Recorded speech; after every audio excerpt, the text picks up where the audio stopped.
If you have your Bibles, turn with me this morning to Nehemiah chapter 7. As we think about the future of the church, our deacons have recently been discussing the need for and process of electing new deacons. And as we look at the school year beginning in the fall, we'll need Sunday school teachers for the coming year. We'll be seeking people to serve on committees and teams to fill needs and fulfill roles. As we work toward the current and future good of the church, leadership is a vital consideration. So in the coming weeks, we're going to consider what the book of Nehemiah has to say about godly leadership. We're going to look at some of the practices, perspectives, and commitments of godly leaders. But this morning we acknowledge that godly leadership begins not with what we do, the positions we hold, or the titles we possess, but with the kind of people we are. The example of Nehemiah leads us to focus on the character of godly leaders. In Nehemiah chapter 7, verses 1 and 2, we find these words. Now when the wall was rebuilt, and I had set up the doors, and the gatekeepers and the singers and the Levites were appointed, then I put Hananiah, my brother, and Hananiah, the commander of the fortress, in charge of Jerusalem. For he was a faithful man and feared God more than many. So this takes place following the completion of the wall around Jerusalem. And various people were appointed for leadership among the community of faith. There were gatekeepers and singers. There were Levites. And then there were those who would oversee the city of Jerusalem. Now, these were not positions of recognition or privilege. They were positions of responsibility. They were not primarily titles to claim. They were roles to fulfill. Gatekeepers protected the city by keeping watch over the city's main entrances. They had the responsibility of standing guard against potential enemies and of seeing to it that the Sabbath observances were carefully obeyed. They were to help protect the city from external threat and from internal compromise. The singers and Levites were responsible for leading the people in worship through praise and faithful instruction, constantly leading the people to glorify God by focusing on, listening to, and following after the Lord. And the men put in charge of Jerusalem, they were named Hananiah and Hananiah. Their positions, too, were positions not of power and privilege, but of responsibility. And Hananiah's character, as depicted in verse 2, is a wonderful summary of the character of godly leaders. It says he was a faithful man and feared God more than many. The NIV uses the phrase, he was a man of integrity. And I like that word. And it's a word that I've thought long and hard of regarding the description of this man's character. You see, at its most basic level, integrity involves honesty. And honesty involves being truthful with our words. Honesty is the foundation of any good relationship. And it's essential for a stable community and society. It denotes reliability, trustworthiness, dependability, a quality that fosters and maintains mutual trust. Now, we know in our world that words are used far too often to create a false impression, to intentionally deceive and mislead, to manipulate. But people of integrity are careful to speak the truth. And honesty also involves doing what we say we're going to do. It involves following through on our commitments. Our world is increasingly filled with people who say they'll do something when they actually have very little intention of actually ever doing it. To fail to follow through is a form of lying. It renders our words unreliable. But integrity means that when it comes to our commitments, we don't bail, we don't abandon them, we don't make excuses, we don't dismiss them. It's why the New American Standard describes Hananiah as a faithful man. He follows through on his commitments. Boy, Dad, growing up with Dad, if you knew Dad, you knew he stressed this. Always do what you say you're going to do. And if something comes up and you're not able to do it, you need to let people know. You need to tell them why. And if it comes to the point where you consistently can't do it, you need to step aside, step down, if temporarily at least. You see, integrity involves honesty. And it stands in stark contrast to dishonesty and unfaithfulness. And integrity also involves authenticity. And authenticity involves consistency between profession and practice. It means we act according to the values, beliefs, and principles we claim to hold.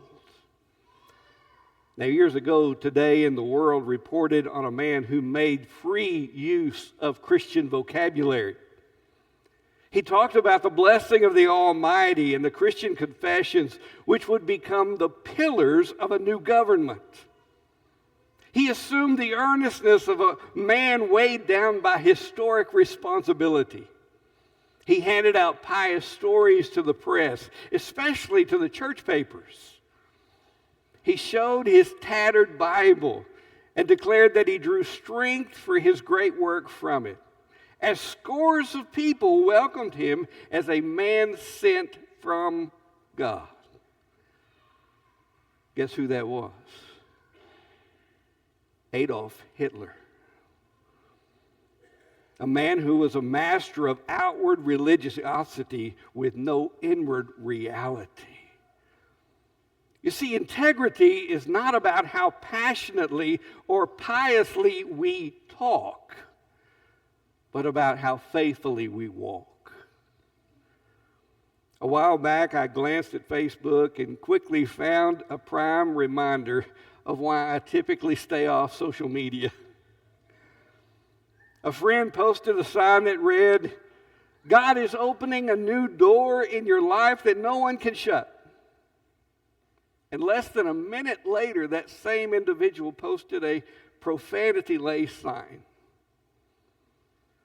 You know, God is far too often mentioned along with much that is profane, immoral, unethical, arrogant, condescending, and completely false. It seems too often in our world that the more God's name is used, the more it is misused. Much social spiritualizing and pious claims do little more than demonstrate the great disparity between our profession and our practice. Our lack of integrity.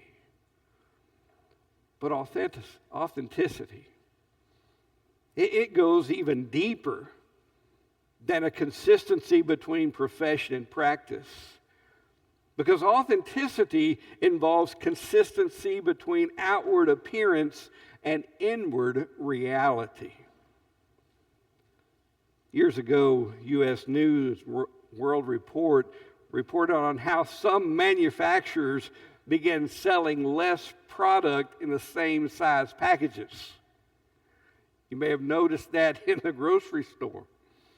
For example, a box of well-known detergent that used to come in 61 ounces now contained 55 ounces. in the same size box, but there was less soap. My favorite snack is potato chips, some kind of chips, and I think 95% of that is now air. How something is wrapped doesn't always show us what's on the inside. And that's true of people as well. We can wrap ourselves in the same packaging every day. Nice clothes, big smile, friendly demeanor, yet still be less than what we appear to be. Our world is filled with pretense.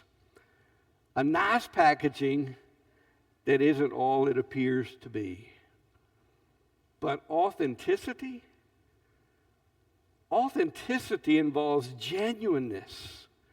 So that goodness isn't an act. It's not for show. It's not a manipulative tool. It's not mere pious appearance. Jesus said to some of the most outwardly religious and vocally spiritual of his day, "Woe to you, teachers of the law and Pharisees, you hypocrites! You're like whitewashed tombs, which look beautiful on the outside, but on the inside are full of dead men's bones and everything unclean. In the same way, on the outside you appear to people as righteous, but on the inside you're full of hypocrisy and wickedness." Jesus was calling for authenticity, so that the outward appearance is consistent with the inward reality. Integrity stands in stark contrast to pretense and hypocrisy. It consists of authenticity. And integrity involves discernment. Discernment is the ability to distinguish between truth and falsehood. To live with integrity, our response to people and circumstances can't be merely emotional, can't be merely reactionary, and it can't be in our own best self-interest. It has to be measured, objective, open to all information, and concerned for what is true, right, and good.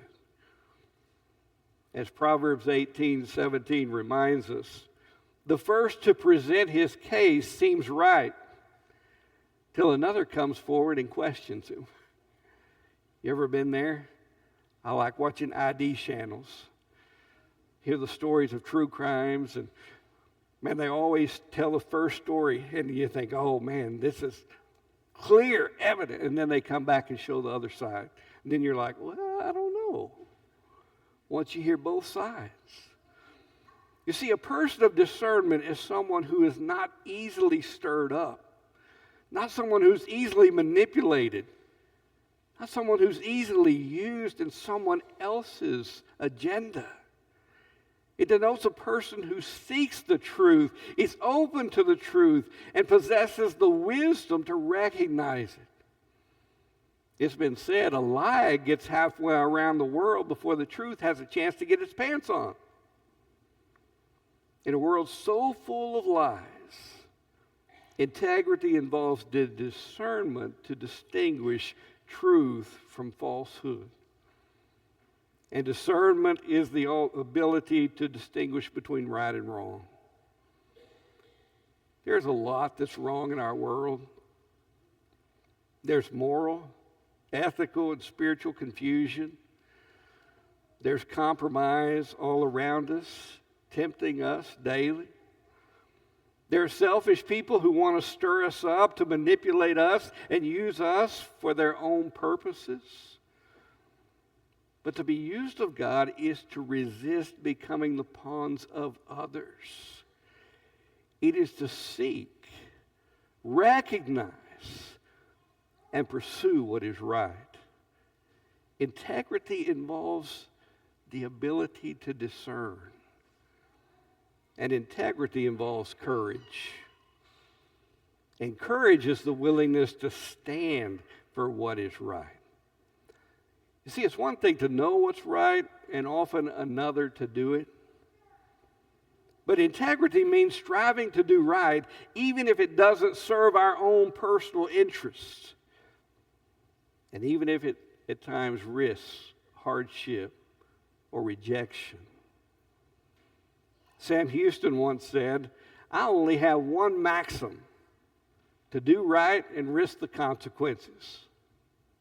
Well, Sam Houston was ridiculed by his enemies, misrepresented by his rivals, and even largely misunderstood by his friends.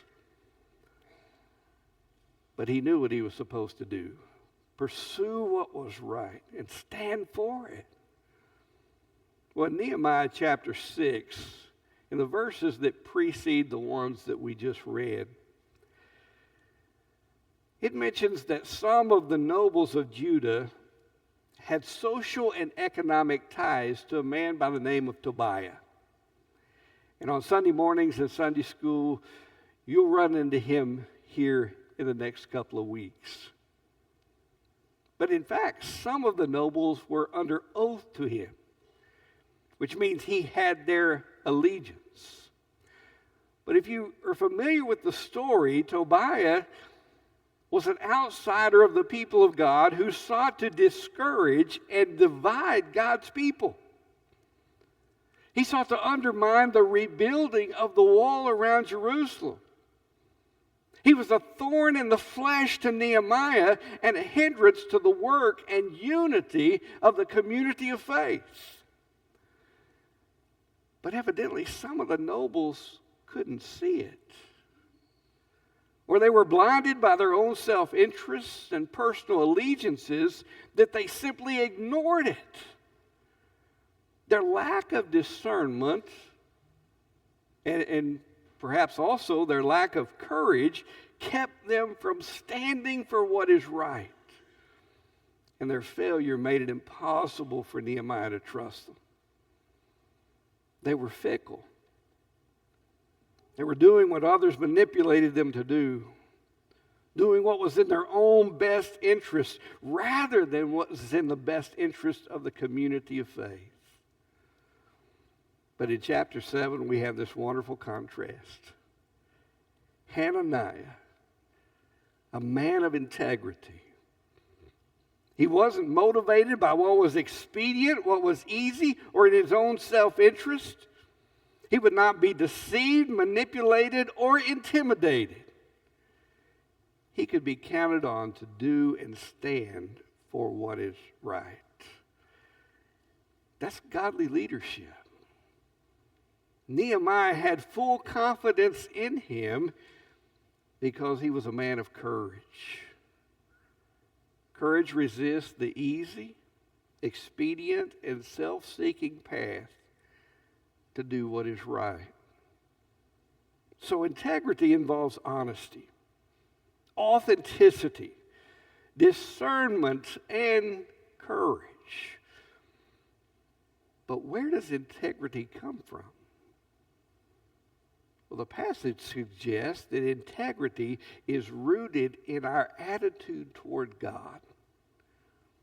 In verse 2, Hananiah is described as a faithful man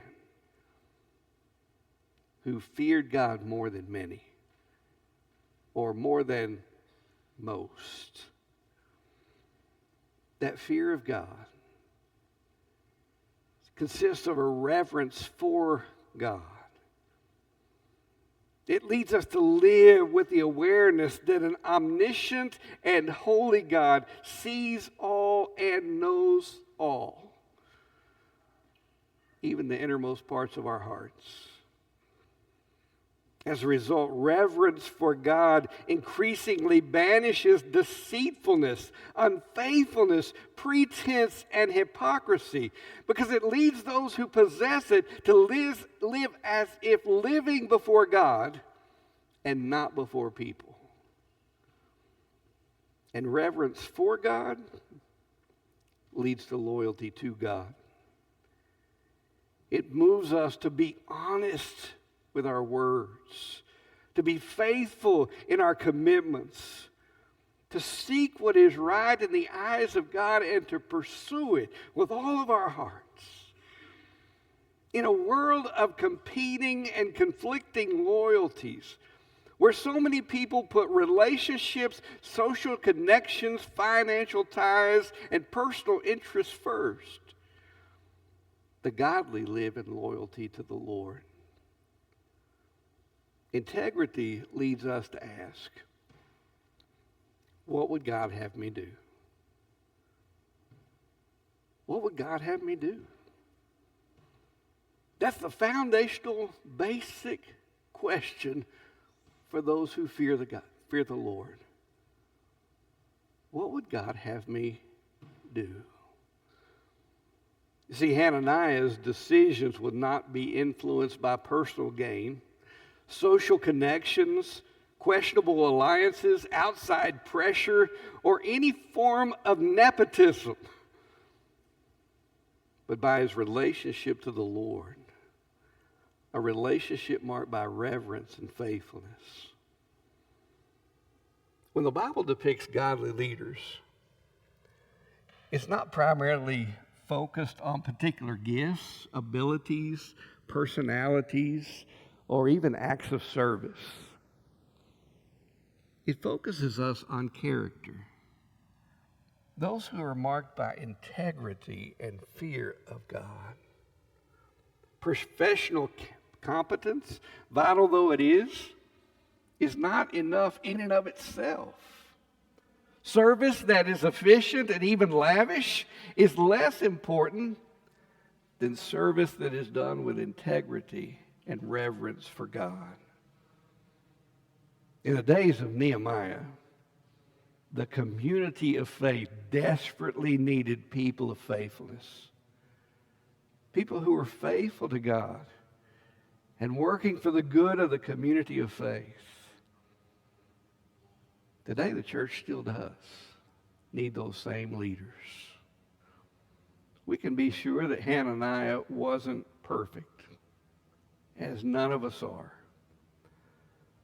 But he was a man of honesty, authenticity, discernment, and courage. He was a man of integrity because he feared the Lord more than most. Are you this type of leader for your family? In this church? In this community in which we live? Are you providing godly leadership in the roles that have been entrusted to you? Do you possess the integrity that leads to honesty, authenticity, discernment, and courage? Do you possess a reverence for and loyalty to God? Is your life marked by faithfulness? You possess a deep reverence for the Lord. You know, the character depicted in this passage is evidence of a life changed by God's grace and power. This morning, have you experienced that change? Do you know the difference that God's grace makes to redeem us, to restore us, but also to transform us increasingly into the people God has called us to be? Perhaps you're here this morning and God is leading you to that kind of faith commitment to say, God, I'm ready to walk with you. I'm ready to surrender to you. I desperately need to be changed by you. Perhaps this morning God is leading you to respond to him for the first time. To say, God, I need the difference only you can make for this life and the next. Or perhaps you're here this morning and you're a person of faith. Are you growing in Christian character? Embodying the qualities we see in this man of tremendous leadership? Are you a person of integrity? You fear the Lord? And does that guide everything that you do, all the decisions that you make? Perhaps this morning as a person of faith, God is calling you to renewal. To say, God, I need to do better. I need to be better. For the sake of my family and those around me, those who I influence, those who I lead, I need to model this kind of godly leadership. And it starts not with what I do, but the kind of person I am. God, help me to be the person you want me to be. You've called me to be. Not just for my good, but for the good of those around me. Help me lead in a way that will honor you. Or perhaps you're here this morning and you're seeking a community of faith to partner with so that we can grow together in being the people God has called us to be, so that we can better be the community of faith God has called us to be. For this community and beyond, if God's leading you to partner with us, we'd welcome you here at First Baptist. Or if you have positions of leadership, or have been called to some form of Christian leadership, will you let it begin right here? Will you return again and again to these verses in seeking to develop Christian character? John's going to come and lead us in our hymn of invitation this morning. However, God may be leading you to respond, whether there at your pew or here at the front. I invite you to do so this morning as we stand together and sing our hymn of invitation, hymn number 447, Trust and Obey. Would you stand together?